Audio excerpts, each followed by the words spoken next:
ମୋର ଦିଦି ନଥିବା ବେଳେ ଜେଜେ ମତେ କିପରି ଖୁସି କଲେ ଆଜିର ଏହି କାହାଣୀରେ ମୁଁ ଆପଣମାନଙ୍କୁ କହିବି।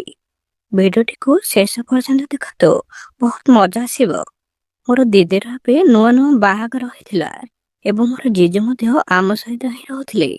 ପ୍ରତିଦିନ ରାତିରେ ତାଙ୍କର କୋଠରୀରୁ ଏକ ଶବ୍ଦ ଆସୁଥିଲା ଏବଂ ମୁଁ ତାଙ୍କର କୋଠରୀ ଆଡକୁ ହିଁ ଦେଖୁଥିଲି। ଦିନେ ରାତିରେ ମୁଁ ଜେଜେଙ୍କର କୋଠରୀରେ ଗୁପ୍ତ ଭାବରେ ଦେଖୁଥିଲି। ସେତେବେଳେ ହଠାତ୍ ଜେଜେ ମତେ ଦେଖିଥିଲେ। ମୁଁ ଭୟଭୀତ ହୋଇ ମୋର ରୁମକୁ ଚାଲି ଆସିଲି।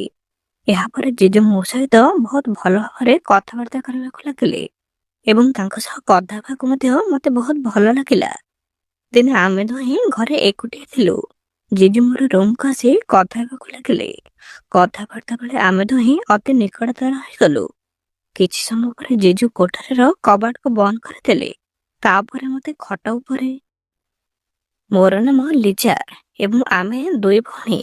ବଡ ଭଉଣୀ 22 ବର୍ଷର ଏବଂ ମୁଁ 20 ବର୍ଷର। ମୋର ପିତାମାତା ନିଜର ଭଉଣୀର ବିବାହ ପାଇଁ ଉପଯୁକ୍ତ ପୁଅ ଖୋଜୁଥିଲେ। ଦିନେ ବାପା ତାଙ୍କର ଝିଅ ପାଇଁ ତାଙ୍କ ଅଫିସର ଏକ ପୁଅକୁ ପସନ୍ଦ କଲେ। ଘରେ ପୁଅ ନଥିବାରୁ ପିତାମାତା ମଧ୍ୟ ଏକ ଜ୍ୱାଇଁ ଚାହୁଁଥିଲେ। ବାପା ବିଶ୍ୱାସ କରୁଥିଲେ ଯେ ଘରେ ଜଣେ ବ୍ୟକ୍ତି ରହିବା ହିଁ ଉଚିତ। ପିତାମାତା ମଧ୍ୟ ଏକ ଜ୍ୱାଇଁ ଚାହୁଁଥିଲେ, କିନ୍ତୁ ସେ ତାଙ୍କୁ ପସନ୍ଦ ହେବା ହିଁ ଉଚିତ ସେପରି ଅନୁଭବ କରୁଥିଲେ। ଯେତେବେଳେ ବାପା ଭଉଣୀକୁ ପୁଅ ସହିତ ପରିଚିତ କରାଇଲେ, ସେ କିଛି ଦିନ ପରେ ବିବାହକୁ ମଧ୍ୟ ହଁ କହିଥିଲେ। ଭଉଣୀ ଏକ ସରଳ ଢଙ୍ଗରେ ବିବାହ କରିବାକୁ ଚାହୁଁଥିଲେ। ଜେଜେଙ୍କର ପରିବାରରେ କେହି ବି ନଥିଲେ। ତାଙ୍କର କେବଳ ଗୋଟେ ଭଉଣୀ ହିଁ ଥିଲେ, ଯିଏକି ପୂର୍ବରୁ ବିବାହିତ ଥିଲେ। ଜେଜେ ମଧ୍ୟ ସରଳ ଢଙ୍ଗରେ ବିବାହ କରିବାକୁ ପସନ୍ଦ କରୁଥିଲେ। କିଛି ଦିନ ପରେ ଭଉଣୀ ଏବଂ ଜେଜେଙ୍କର ବିବାହ ପାଇଁ ମନ୍ଦିରକୁ ଆସିଥିଲେ। ବିବାହ ପରେ ଜେଜେ ଆମ ଘରକୁ ଜ୍ୱାଇଁ ଭାବରେ ଆସିଥିଲେ। ମୋର ବାପା ଜଣେ ମଧ୍ୟ ବ୍ୟବସାୟୀ ଥିଲେ। ଯେତେବେଳେ ତାଙ୍କର ସାନ ଝିଅ ଅର୍ଥାତ୍ ମୁଁ 20 ବର୍ଷ ବୟସରେ ଥିଲି, ପିତାମାତା ମାନେ ଅତ୍ୟଧିକ କ୍ଳାନ୍ତ ଅନୁଭବ କରୁଥିଲେ। ବାପାଙ୍କର ଝିଅ ପାଇଁ ଅନେକ ପୁଅ ଦେଖିଥିଲେ, କିନ୍ତୁ ଶେଷରେ ତାଙ୍କ କମ୍ପାନୀର ଜଣେ ପୁଅକୁ ପସନ୍ଦ କଲେ। ମୋର ନୂଆ ଜେଜେଙ୍କର ଆଚରଣ ଟିକେ ବହୁତ ଭଲ ହିଁ ଥିଲା। ତାଙ୍କର ଏବଂ ଭଉଣୀର ଯୋଡି ଦେଖି ମୁଁ ଭାବିବାକୁ ଲାଗିଲି, ମୋର ଭଉଣୀ କେଉଁଠାରେ ଏବଂ ମୋର ଜେଜୁ କେଉଁଠାରେ। ଜେଜୁ ଘରେ ପ୍ରବେଶ କରିବା ମାତ୍ରେ ହିଁ ସେ ମାତା ଏବଂ ପିତାଙ୍କୁ ଅଭିବାଦନ ଜଣାଇଲେ। ସେତେବେଳେ ଭଉଣୀ ଟିକେ ରାଗିଗଲେ। ପରଦିନ ଭଉଣୀ ବିବାହ ପରେ ପ୍ରଥମ ଥର ଘରେ କିଛି ମିଠା ତିଆରି କରିବାକୁ ସ୍ଥିର କରିଥିଲେ, କିନ୍ତୁ ସେ ପୂର୍ବପରି ପ୍ରତିଦିନ ବିଳମ୍ବରେ ହିଁ ଉଠିଲେ। ଏହା ବଦଳରେ ଜେଜୁ ମିଠା ପ୍ରସ୍ତୁତ କରି ସମସ୍ତଙ୍କୁ ଖାଇବାକୁ ଦେଲେ। ଜେଜୁ ମଧ୍ୟ ଜଳଖିଆ ପ୍ରସ୍ତୁତ କରିଥିଲେ। ଯେତେବେଳେ ଆମେ ଜଳଖିଆ ଖାଉଥିଲୁ, ଜେଜୁ ମଧ୍ୟ ସମସ୍ତଙ୍କ ହୃଦୟ ଜିତିଥିଲେ। ଜଳଖିଆ ସମୟରେ ଜେଜୁ ମଧ୍ୟ ବହୁତ ଭଲ ଆଚରଣ କରୁଥିବା ପରି ମନେ ହେଉଥିଲା ଏବଂ ସବୁ କିଛିରେ ମୁଣ୍ଡ ନୁଆଁ ଚାଲିଥିଲେ।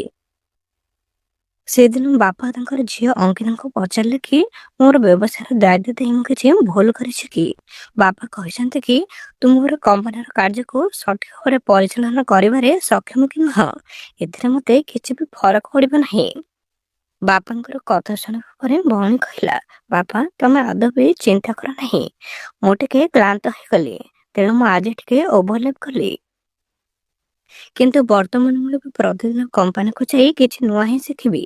ତୁମେ ବର୍ତ୍ତମାନ ଏବେ ବିଶ୍ରାମ କର। ତୁମର ଜ୍ୱାଇଁ ମଧ୍ୟ ସେଠାରେ ଅଛନ୍ତି ଆଉ ତୁମେ ଚିନ୍ତା କରିବାର କୌଣସି ଆବଶ୍ୟକତା ନାହିଁ। ସେଦିନ ସମସ୍ତେ ଏକାଠି ବସି ଜଳଖିଆ ଖାଇଲେ। ଜଳଖିଆ ପରେ ସମସ୍ତେ ନିଜର କାମରେ ବ୍ୟସ୍ତ ହୋଇଗଲେ। ଜେଜୁ ସେଠାରେ ଥାଳି ସଫା କରୁଥିଲେ।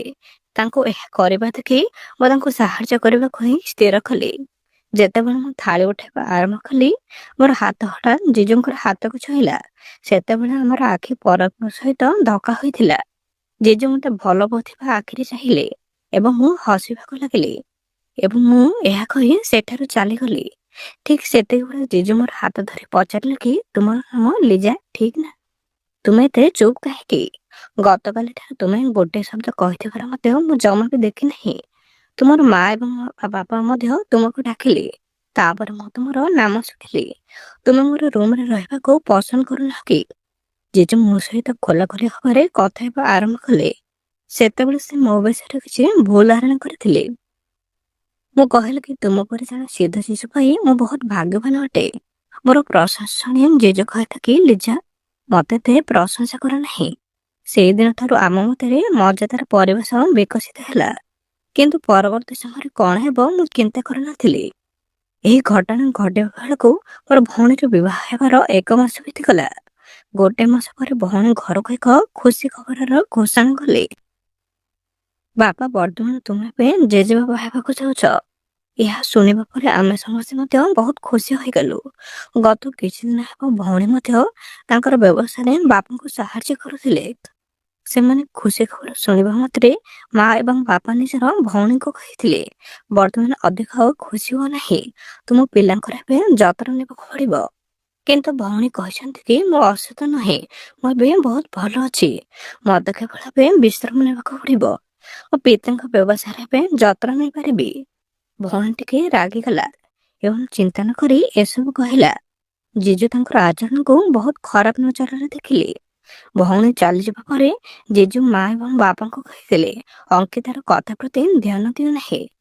ତାଙ୍କର ଗର୍ଭାବସ୍ଥାରେ ଏବେ ମୋଡ଼ ଅଛି, ତେଣୁ ସେ ଏବେ କିଛି ବି କହିପାରନ୍ତି।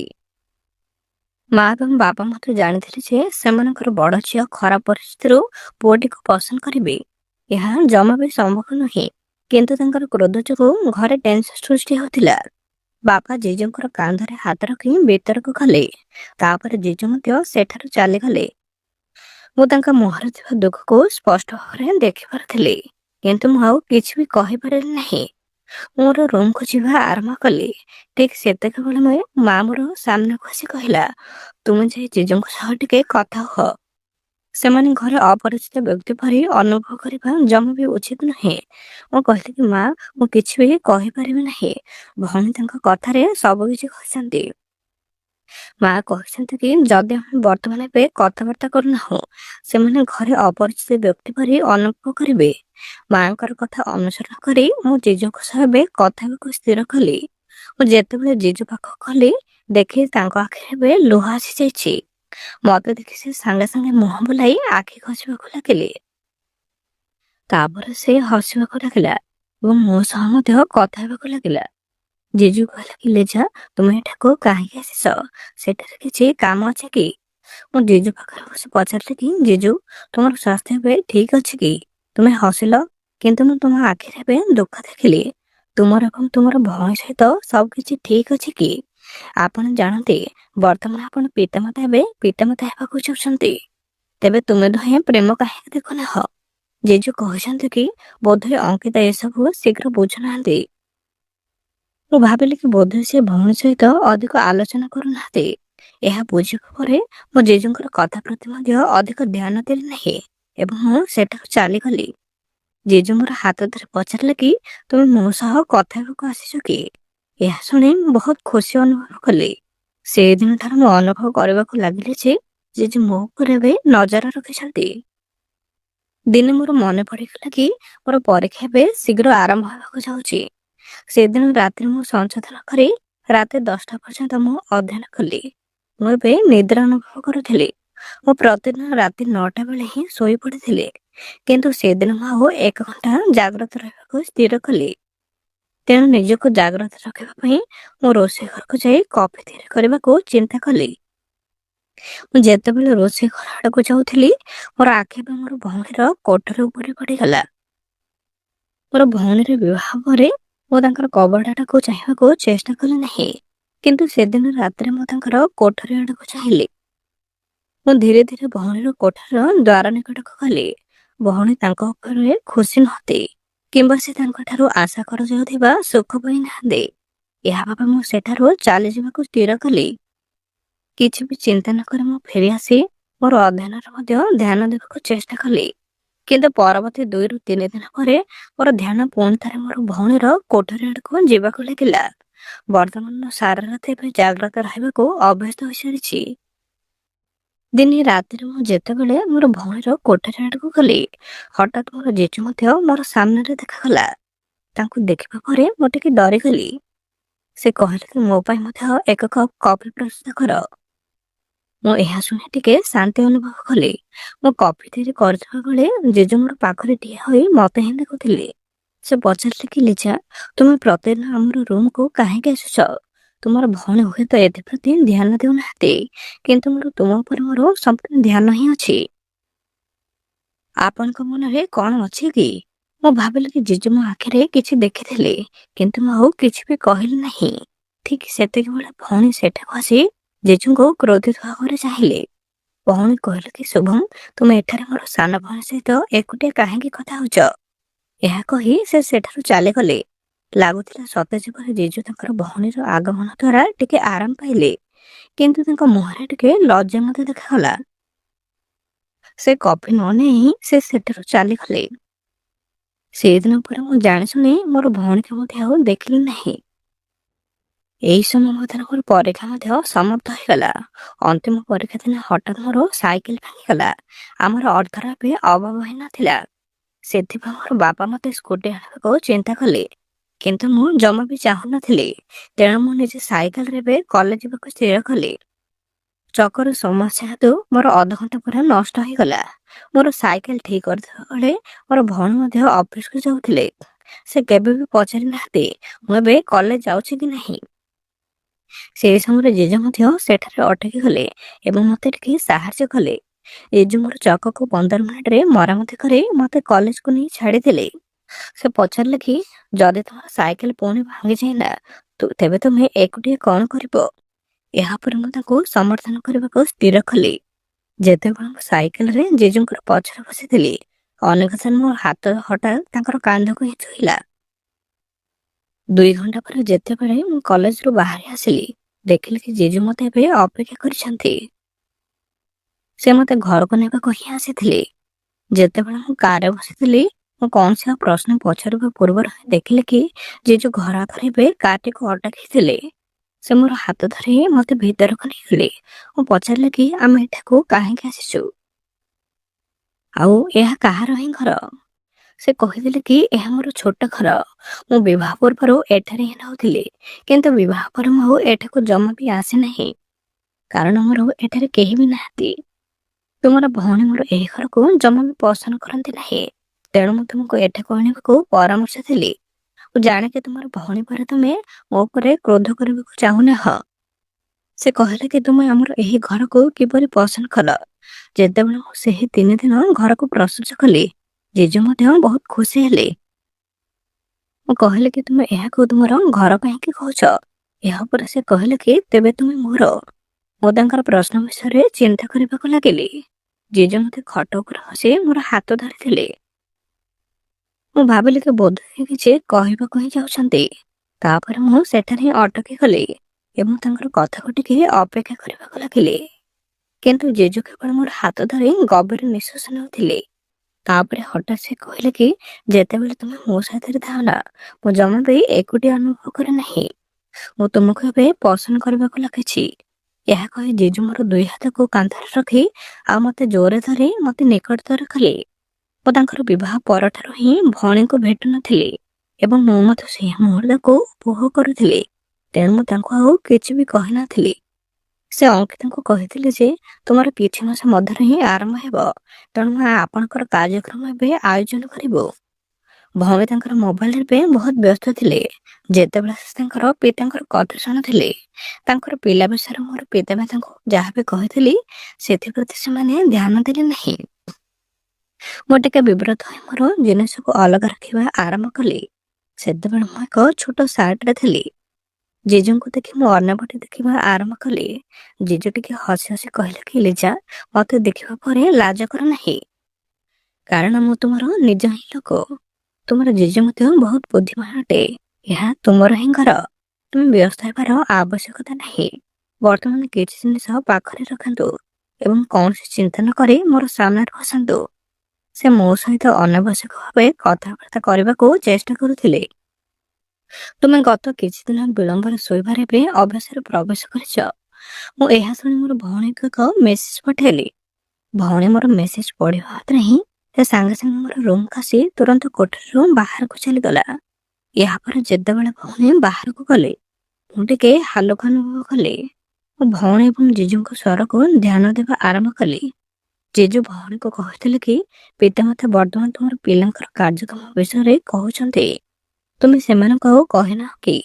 ଭଉଣୀ ଜେଜୁଙ୍କୁ କହିଲେ କି ତୁମର ସ୍ୱାମୀ, କିନ୍ତୁ ଏହାର ଅର୍ଥ ନୁହେଁ ଯେ ମୋର ପରିବାର ଏବଂ ମୋ ଉପରେ ତୁମର କୌଣସି ଅଧିକାର ଅଛି। ମୋର ଭଉଣୀ ଏବଂ ଜେଜୁ ଯାହା ବି କରୁଥିଲେ ସେଥିପାଇଁ ମୁଁ ବହୁତ ଖରାପ ଅନୁଭବ କଲି, କାରଣ ମୋର ଭଉଣୀ ଏମିତି ହେବେ ବୋଲି ମୁଁ କେବେ ବି ଭାବିନଥିଲି। ମୁଁ ତାଙ୍କ ସହ କଥାବାର୍ତ୍ତା ହେଉଥିଲି ଏବଂ ସେ ବହୁତ କଠୋର ହିଁ ଥିଲେ।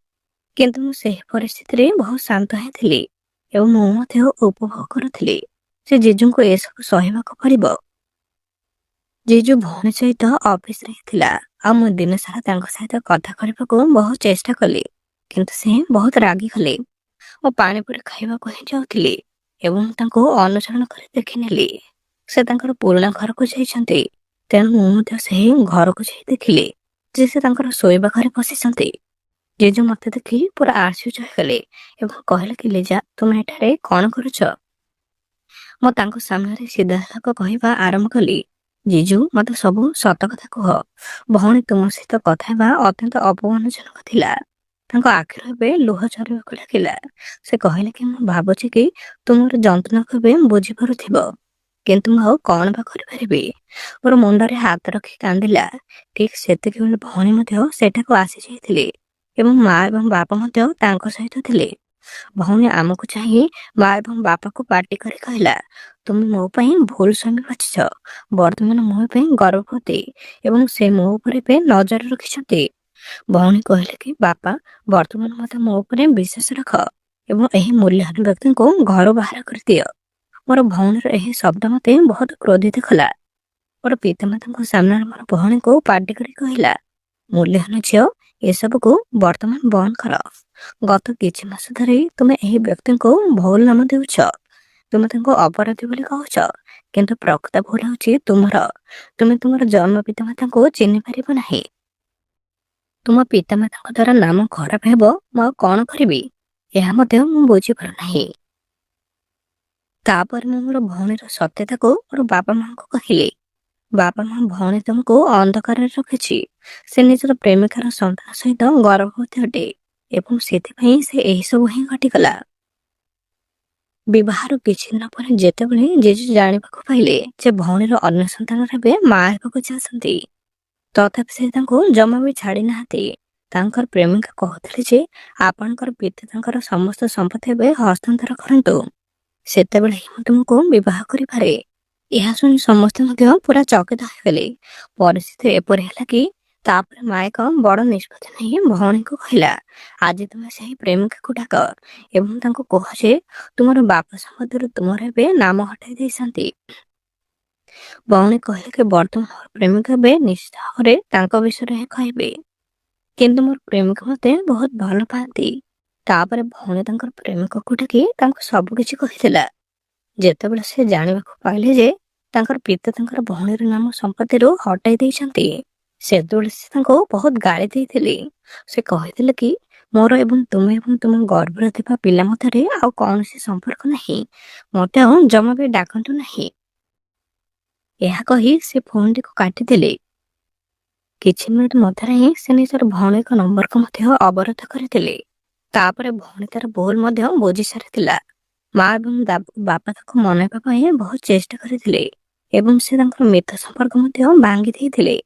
ଏହାପରେ ଭଉଣୀ ତାଙ୍କର ସ୍ୱାମୀଙ୍କର ମହତ୍ଵ ମଧ୍ୟ ବୁଝି ଯାଇଥିଲେ ଏବଂ ତାଙ୍କର ଜେଜେଙ୍କ ସହିତ ମଧ୍ୟ ରହିବାକୁ ଲାଗିଲେ। ସେ ତାଙ୍କର ସ୍ୱାମୀଙ୍କୁ ସମ୍ମାନ ଦେବା ମଧ୍ୟ ଆରମ୍ଭ କଲେ ଏବଂ ଜୀବନର ମଧ୍ୟ ପ୍ରକୃତ ମୂଲ୍ୟକୁ ବୁଝିଲେ। ଏହାପରେ ମୁଁ ଜେଜେଙ୍କ ଠାରୁ ଦୂରତା ବଜାୟ ରଖିବା ଆରମ୍ଭ କଲି, କାରଣ ବର୍ତ୍ତମାନ ଜେଜେ ଏବେ ଖୁସି ଥିଲେ ଏବଂ ତାଙ୍କୁ ଅନ୍ୟ ସାଥୀର ଆଉ ଆବଶ୍ୟକତା ହିଁ ନଥିଲା। ବନ୍ଧୁଗଣ, ମୁଁ ଆଶା କରୁଛି ମୋର ଏ କାହାଣୀଟି ଆପଣମାନଙ୍କୁ ନିଶ୍ଚୟ ପସନ୍ଦ ଆସିଥିବ। ଯଦି ପସନ୍ଦ ଆସେ ତେବେ ମୋର ଭିଡ଼ିଓକୁ ଲାଇକ୍, ସବସ୍କ୍ରାଇବ୍ ଆଉ ସମସ୍ତ ପାଖକୁ ସେୟାର କରନ୍ତୁ। ବନ୍ଧୁଗଣ, ଆଜି ପାଇଁ ଏତିକି। ପୁଣି ଦେଖା ହେବା ଆଉ ଏକ ନୂଆ ଭିଡ଼ିଓରେ ଏମିତି ଏକ ସୁନ୍ଦର କାହାଣୀ ସହିତ। ବର୍ତ୍ତମାନ ମୁଁ ରହୁଛି।